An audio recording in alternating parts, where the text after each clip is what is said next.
우리 그리스도인들은 주 안에 있는 것 자체가 즐거움이고 기쁨입니다. 데살로니가전서 5장 16절에 보면 항상 기뻐하라. 그것이 주 예수 그리스도 안에 있는 하나님의 뜻이니라 라고 말씀을 드렸습니다. 그래서 우리는 그리스도인은 날마다 시간마다 구원의 감사와 감격이 새롭게 솟아나기를 바랍니다. 우리가 교회를 다니면서 그리스도인으로서 우울하고 낭만하고 불안하고 원망하며 산다면 너무나 안타깝고 비극적인 일이 아닐 수가 없습니다. 이런 우울과 침체는 하나님의 뜻이 아니라는 것입니다. 그러나 이런 침체와 우울이 오늘날 교회의 전반적인 분위기입니다. 교회가 현대사에 이렇게 별 볼 일 없는 곳으로 되어버린 한 가지 이유는 우울과 침체에 빠진 그리스도인들이 많다는 것입니다. 사회에 형성된 다양한 구조가 원인들이 있을 것입니다. 그러나 교회의 구성원인 이 그리스도인들이 우울하고 그리고 낙심하고 행복하지 못하다는 탓에 교회의 침체 원인과 밀접한 관련이 있다는 것입니다. 사실 우리가 그리스도인답게 말하고 행동하고 정언을 갖다가 못한 탓에 교회는 별 볼 일 없는 곳으로 변해버렸고 우리 주 예수 그리스도를 통해서 교회에 나오고 하나님을 만나는 사람이 희귀하여졌습니다. 제가 평소에 이 문제를 심각하게 받아들이고 그 방안으로 주 예수님께서 주 예수 안에 있을 때 우리가 기뻐하는 방법이 무엇일까? 성경에서 이것을 무엇이라고 말씀하고 있는가? 제가 깊이 고민하고 생각하고 노력하고 있습니다. 그래서 제가 몇 주 전부터 그리스도인으로서 우울하고 낙심하는 이유가 무엇일까? 그래서 제가 시편 42편 5절 말씀을 인용하면서 내가 자아에게 말하는 것이 아니라 자아가 내게 말하도록 내버려 두었기 때문이다 말씀을 하였습니다. 그래서 우리는 늘 주님 앞에 왜 하나님 아버지 내가 낙심이 됩니까? 내가 왜 괴롭습니까? 내가 왜 이렇게 이 짓을 하고 있습니까? 우리는 늘 주님 앞에 물어야 되는 것입니다. 왜 내가 힘듭니까? 왜 내가 괴롭습니까? 주님 앞에 우리가 물어야 된다는 말씀입니다. 그러면서 너는 하나님께 소망을 두라. 하나님께 소망을 두라 라는 말씀을 전했습니다. 이어서 제가 로마서 3장 28절 말씀을 세 번에 걸쳐서 제가 믿음으로 얻게 함을 얻는다는 이 중대한 중심 교리를 우리가 명확하게 모르는 탓에 우리가 침체하고 우울하고 낙심에 빠지는 그리스도인이 많다는 사실을 저는 알았습니다. 이것은 사실 종교개혁 이전에 수많은 사람들이 수십 년 동안 겪어왔던 이 혼란의 원인도 이것입니다.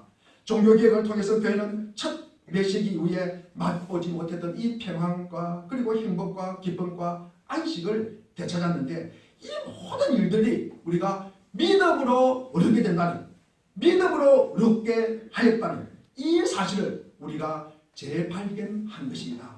말틴 루터는 이 중단교리를 깨닫고 너무 기뻐하고 찬송했습니다. 다른 이들도 또한 이 진리를 발견하도록 이끌었습니다. 이처럼 믿음으로 얻게 되는 이 진리는 우리에게 큰 구원의 기쁨이요 감사가 아닐 수가 없습니다. 우리가 이 진리를 명확하게 모르는 사람은 그리스도인이 아니라고 제가 분명하게 단언할 수는 없지만도 이 진리를 이해해야 우리가 비참한 그리스도인이 아니라 우리가 기뻐하고 즐거워하고 우리가 소망을 가진 그리스도인이 된다는 것은 분명한 사실입니다. 오늘 본문 말씀을 보면은 화, 노, 이렇게 또 분노, 진노라는 단어가 많이 등장을 합니다.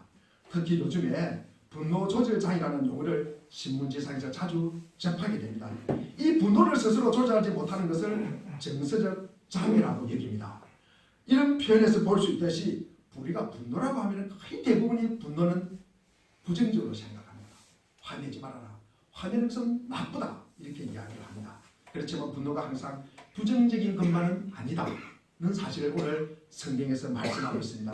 우리가 성경을 보면 하나님도 분노하셨고요. 그리고 예수님도 화를 내실 때가 있었습니다. 요한복음에 보면은 성전을 갖다가 청결하게 하실 때 요한복음 2장 15절에 보면은 노끈으로 채찍을 만드시고 그리고 소와 양 그리고 함께하는 사람들을 쫓아내시고 성전에서 그리고 돈을 바꾸는 사람들 이를 돈을 쏟으시고 그리고 산도 엎으신 분이 예수님이십니다. 예수님은 이것만 한 것이 아닙니다. 예수님이 욕도 하셨어요. 예수님이 욕도 하셨어요. 어떤 사람에게 욕을 합니까? 거짓말을 하는 자들. 그리고 쏙 다르고 겉다른 위선자들, 예수님은 참 싫어합니다. 그리고 정직하지 않는 자들, 그리고 성령을 갖다가 거역하는 자들, 자기 유익만을 구하는 우상 숭배하는 바알세불에게 마태복음 12장 34절에 보면은 독사의 자식들아, 독사의, 그러면서 말만 일만 번지르 하는 이 자식들아, 너희들은 악하다라고 이야기했습니다. 악하다. 특히 죄에 대해서 예수님이 그냥 넘어가지 않습니다. 분노하셨어요. 그런 분노를 우리는 거룩한 분노라고 할 수 있을 것입니다. 이 거룩한 분노는 부정적이지 않습니다. 반드시 필요한 분노입니다. 오늘 본문은 거룩한 분노로 하나님을 기쁘시게 하는 한 사람을 소개하고자 합니다. 그 모습을 통해서 거룩한 분노를 배울 수 있기를 바랍니다. 우리가 새벽 예배에 민수기를 통하여 참 은혜를 받고 있습니다.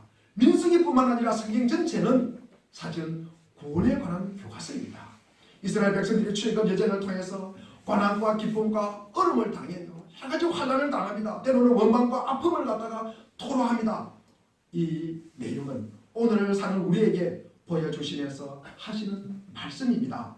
우리에게도 이미 구원의 여정은 시작되었습니다. 아직도 완성되지 않는 그 과정 중에 우리는 살아가고 있습니다. 아직도 완성되지 않는 이 구원의 여정에서 우리가 낙심하지 않고 실족하지 않고 우리가 끝까지 완주하여야 하는 것입니다. 이게 제 최대의 관심입니다. 그리고 우리 교우님들의 관심이 되기를 바랍니다. 이 일에 우리가 함께 같은 배를 타고 가는 공동체입니다.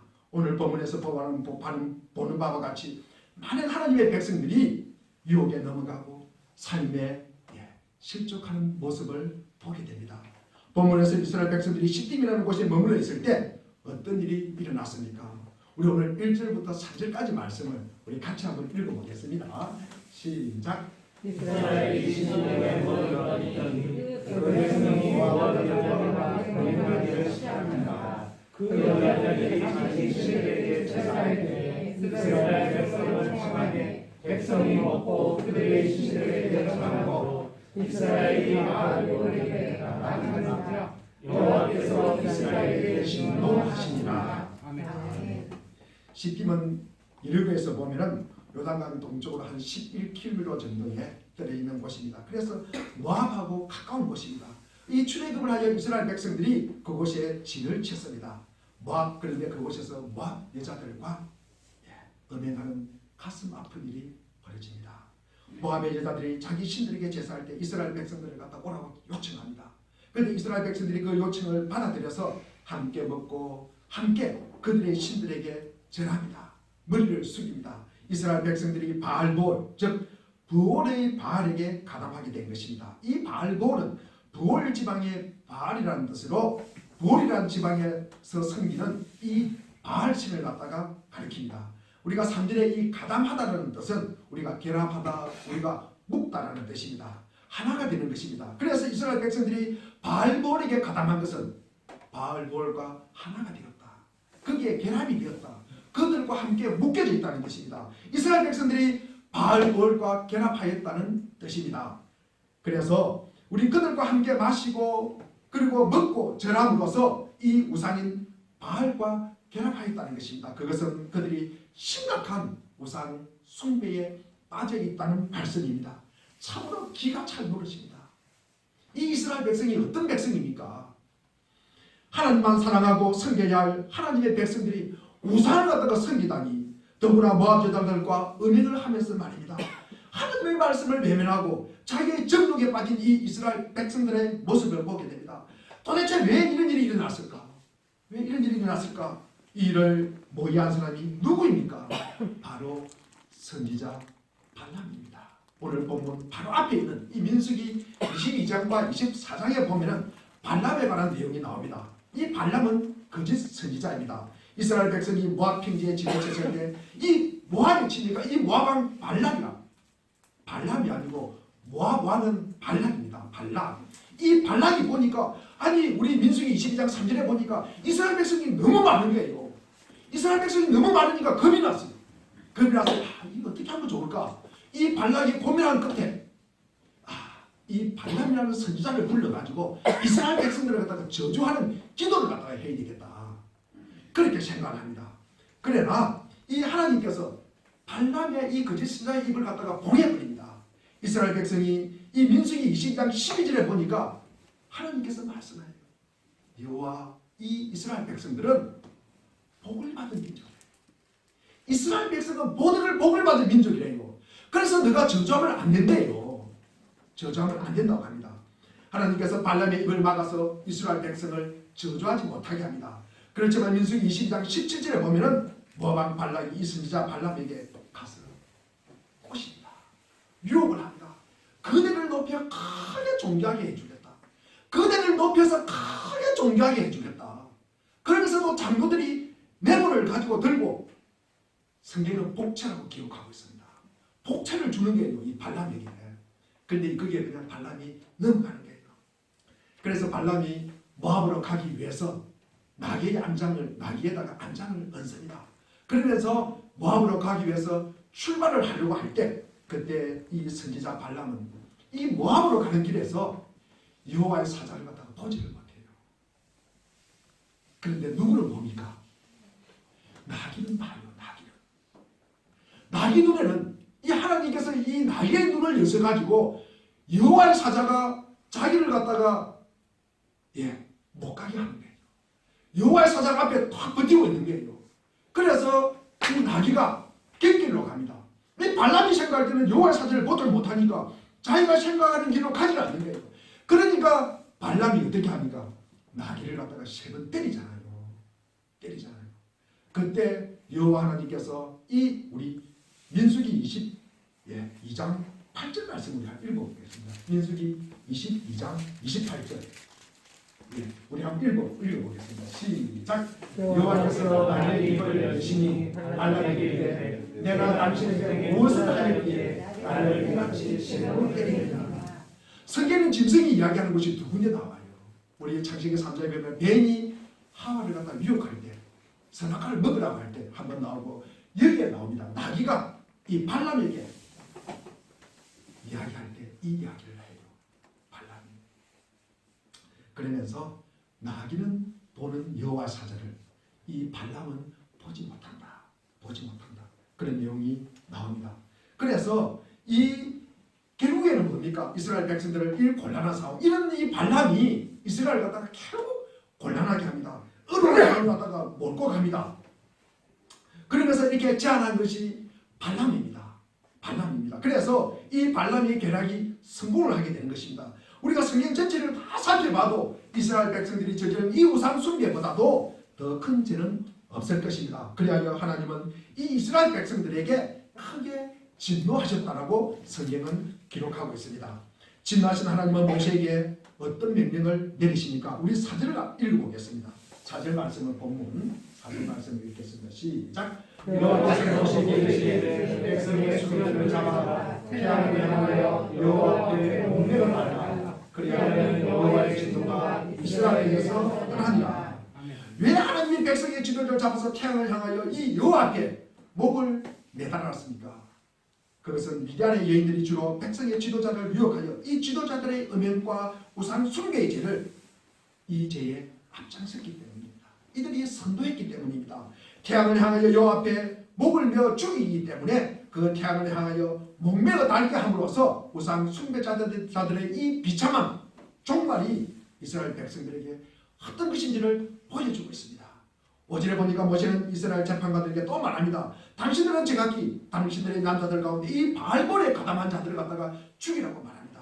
모세는 백성의 지도자들 이 뿐만 아니라 바알볼에게 가담한 사람들도 죽입니다.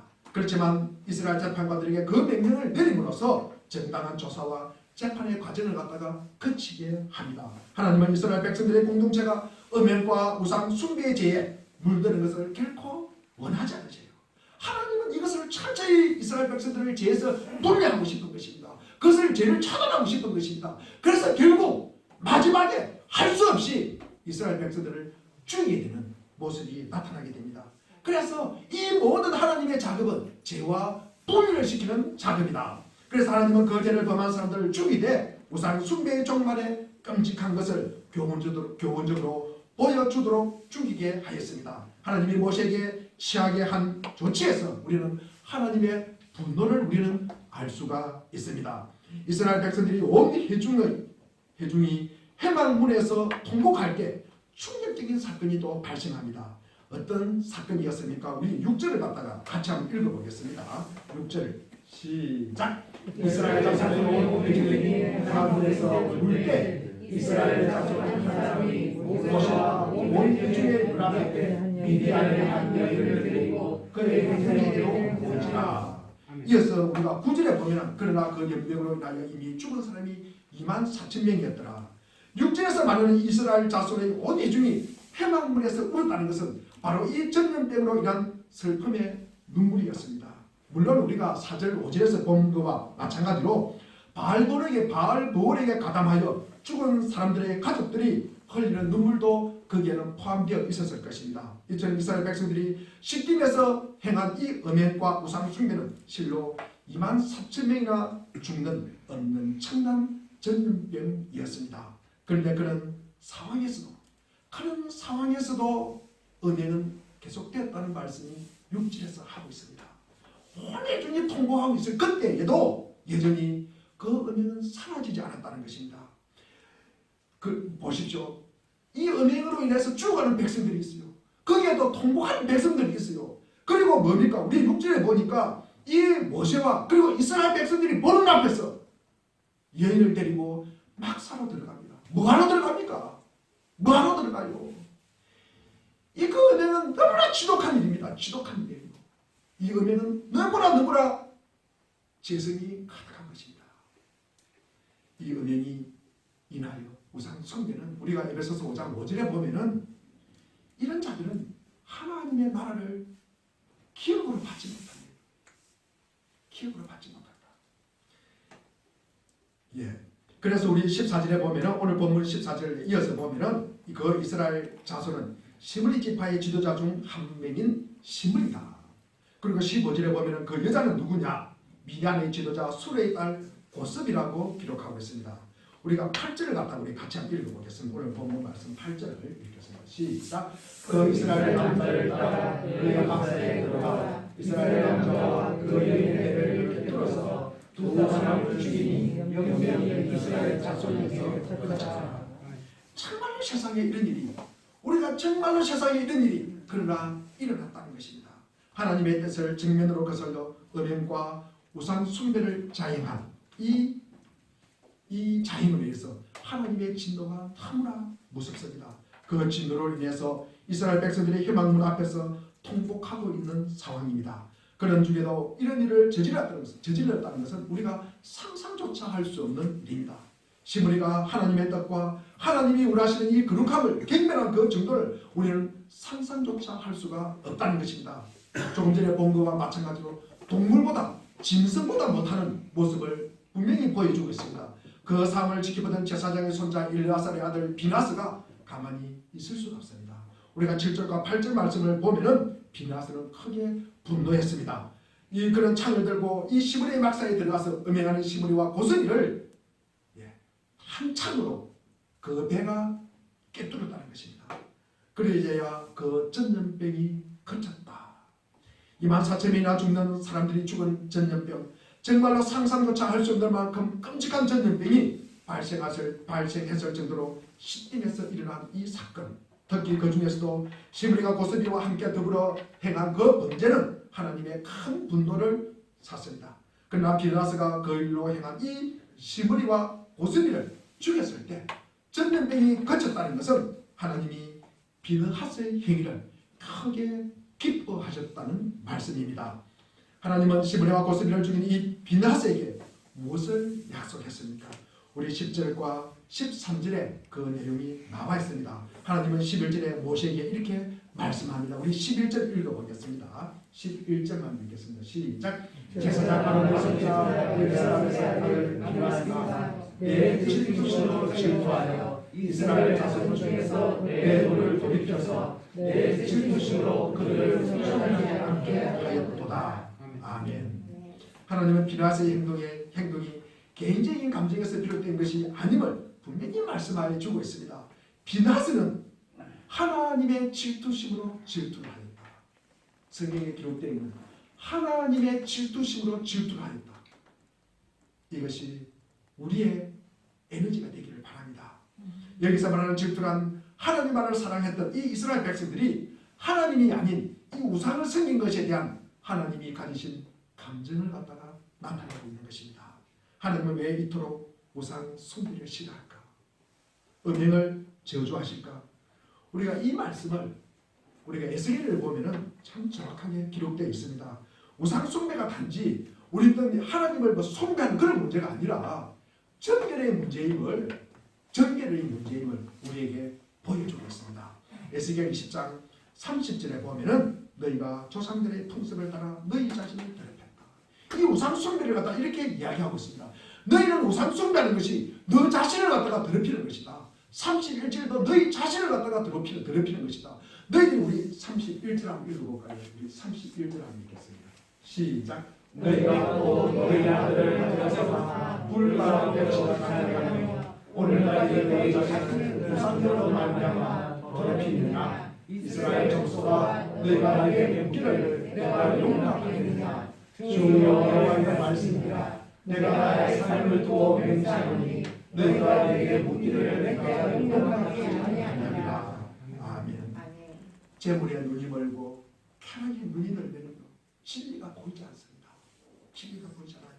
우상 숭배는 재물과 권력과 그리고 명예를 향한 욕심입니다.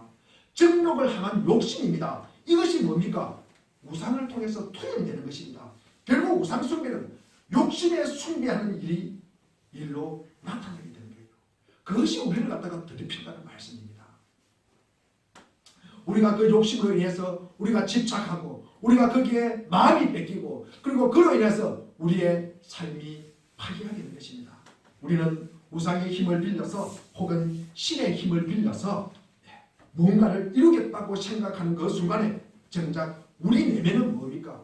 욕심으로 더럽혀져 있는 모습입니다. 우리를 더럽히는 우상 숭배입니다. 우리가 이것을 거꾸로 읽어보면은 우리가 하나님과의 바른 관계로 어렵게 될 때 우리가 가장 정결하게 된다는 것입니다. 더럽지 않다는 말씀입니다. 우리가 하나님을 떠날 때 우리가 하나님께 무관하게 살아갈 때 우리가 하나님과 단절될 때 우리는 가장 더러운 자가 된다는 말씀입니다. 우리가 에스겔 우리 조금 전에 읽었던 것과 마찬가지로 너희는 내게 묻기를 내가 용납하지 하리라. 용납하지 않겠다는 말씀을 두 번이나 말씀하고 있습니다. 이 용납이 뭡니까? 허락하지 않겠다는 거예요. 허락하지 않겠다. 이 우상 숭배는 하나님과의 단절을 이야기하는 것입니다. 우리가 하나님과의 단절이 되었는데 이런 단절로 인해서 하나님께서 주시는 우리가 평안이나 하나님께서 주시는 복이나 하나님이 주시는 평강이나 하나님이 주시는 은혜를 우리가 어떻게 받겠습니까? 왜? 하나님과 단절되어 있는데 하나님과 단절되어 있는데 우리가 어떻게 기쁨과 안식을 누릴 수가 있겠습니까? 이것이 우상이라는 거예요. 우리가 이어서 에스겔 20장 39절도 보면 우상 숭배로 나의 거룩한 이름을 더럽히지 말아라. 여호와 하나님의 이름을 더럽히지 말아라고 말씀하고 있습니다. 우리가 우상을 버리고 하나님을 섬겨야 하는 수많은 이유가 여기에 있는 것입니다. 그분을 섬김이 우리를 정결하게 하고 거룩하게 만드는 일입니다. 거룩하신 하나님을 가까이 할 때 우리의 영혼도 거룩해지고 맑아진다는 의미입니다. 우리가 예수 그리스도를 믿고 섬기는 이유도 이것입니다. 예수께로 가면 모든 것이 깨끗해집니다. 예수님께서 가시면 가는 곳곳마다 뭡니까? 그곳은 더러운 것이 아니라 더러운 곳이라도 참으로 정결하게 변합니다. 그 당시 나병은요 옮기는 병이 돼가지고 사람이 가까이 할 수가 없었어요. 나병이 되면 저 성 밖으로 내쫓아버립니다. 그런데도 예수님께서는 나병을 만지시면 나병이 예수님께 얼마요? 나병이 깨끗하게 치유되는 것입니다. 예수님이 가는 곳곳마다 그 정결함이 퍼져가는 것입니다. 그래서 이 몹쓸병을 옮기는 것이 아니라 예수 그리스도로 인하여 정결하게 되는 거예요. 예수로 인하여 죄가 분리되는 거예요. 병이 분리되는 거예요. 그리고 그 죄가 떨어져 나가는 거예요. 예수님이 가는 곳곳마다 그런 은혜가 임하는 것입니다. 그 은혜를 믿는 자들, 그런 자들이 하나님의 자녀로 구원받은 백성으로 우리가 기쁨으로 살아가는 것입니다. 이들이 누구냐? 예수 그리스도를 품고 살아가는 우리들이라는 것입니다. 우리 안에 거룩한 그리스도의 향기가 나기를 소망합니다. 꽃이 향기를 내듯이 주를 가까이 하는 자들이 그리스도의 거룩한 향기가 흘러나오는 것입니다. 주를 가까이 하는 자는 그 분위기와 그 환경과 행편에 영향을 받는 것이 아니라 내가 가지고 있는 것을 주는 것입니다. 내가 영향을 미치는 것입니다. 나 그리스도를 인하여 우리 안에 있는 이 그리스도의 마음이 뿌려지는 것입니다. 그것이 그리스도의 열매입니다. 사랑의 열매가 맺어져요. 그리고 그리스도인들이 가는 곳마다 용서와 화해와 그리고 온유와 오래 참음과 그리고 절제와 그리고 희락과 기쁨의 열매가 맺어진다는 말씀입니다. 에베소서 5장 9절에 보면 빛의 열매는 착함과 의로움과 진실함이라고 하였습니다. 하나님께서 바라시는 것이 이것입니다. 당신의 백성들을 너무나 사랑하시는 하나님은 그 백성들이 하나님만 사랑하기를 원합니다. 그들이 하나님 외에 당신을 사랑하고 섬기면 하나님은 질투하고 분노하십니다. 비나하스는 이러한 하나님의 질투심을 가졌던 것입니다. 비나하스는 그 질투심에서부터 비롯된 이 거룩한 분노를 가졌던 것입니다. 하나님은 그런 비나하스를 기뻐하셔서 그에게 매우 중요한 약속을 주십니다. 우리 오늘 본문 12절과 우리 13절 말씀을 한번 읽어보겠습니다. 12절 13절 시작. 평화의 평안을 주리니 그와 그의 모습에게 영원한 제사장 직분의 언약이라. 그가 그의 하나님을 위하여 질투하여 이스라엘 자손을 속죄하였습니다. 아멘. 하나님은 비나하스에게 당신의 평화의 언약을 주겠다고 하였습니다. 그것이 비나하스와 그의 후손에게 영원한 제사장의 직분입니다. 하나님이 그와 같은 축복을 주신 것은 그가 그의 하나님을 위하여 질투하여 이스라엘 자손을 속죄하였기 때문입니다. 우리는 하나님의 거룩한 분노를 기뻐하신다는 사실을 우리는 비나하스를 통해서 우리는 보여주고 있습니다. 오늘날 우리 시대는 참으로 악이 많이 있는 시대에 살고 있습니다. 별로 하나님을 봐도 기뻐하지도 않고 진리는 여러 개 있다고 말하고 어디에나 다 고온이 있다고 하는 이 반성경적인 가치를 추구하는 시대에 우리는 살아가고 있습니다. 달라스라는 신학자는 지킬 것을 뺏는 것이 미담이라고까지 하였습니다. 교회 안에서 지켜야 할 것을 뭉개버리는 이런 잘못된 모습들이 너무나 많이 있습니다. 하나님의 백성들이 하나님의 뜻에 합당하게 살아가지 않는 경우도 많고 그리고 교회가 하나님의 영광을 가리는 것도 너무나 자주 일어납니다. 이런 일이 우리가 일어난다면 이러한 상황에 대하여 우리는 얼마나 분노합니까? 우리는 마땅히 분노해야 합니다. 하나님의 마음으로 말입니다. 그 분노가 우리로 하여금 기도하게 하는 거예요. 그 분노가 우리가 하나님께로 향하는 에너지가 되는 것입니다. 우리가 살아가는 거룩한 열정이 되는 것입니다. 그래서 주 앞에서 나 자신의 모습을 돌아보게 하고 할 수 있는 한 이 세상에서 나 자신이 주님이 원하시는 모습으로 변해갈 수 있도록 우리가 최선을 다해야 하는 것입니다. 교회 공동체가 이런 일에 힘을 함께 모으고 함께 참여하고 함께 고민하는 것입니다. 물론 거인의 성료로 자신의 모습을 돌아보는 것이 가장 중요합니다. 과연 나는 하나님이 기뻐하시는 모습으로 살아가고 있는가? 나의 분노는 하나님이 기뻐하실 만한 분노인가? 혹시 하나님과는 무관하게 나만 가지고 있는 분노는 아닌가? 나는 전에부터 오래 가지고 있는 이 감정, 무거운 감정 때문에 분노하는 것이 아닌가? 나는 전에부터 해오던 습관 때문에 내가 화내고 버럭버럭내고 분노하는 것은 아닌가? 이런 바르지 못한 나의 모습이 있다면 주님 앞에 가져와서 씨름을 해야 하는 것입니다. 혼동되고 모든 것을 밝히 보지 못하는 우리에게 문제가 있음을 바라보는 은혜가 있기를 바랍니다. 이것은 내 몫입니다. 정치 문제도 아니고요. 경제 문제도 아니고요. 코로나19 문제도 아닙니다. 내 문제입니다. 이런 변화를 가져오는 것은 내 사고에 정한이 있어야 되는 것입니다.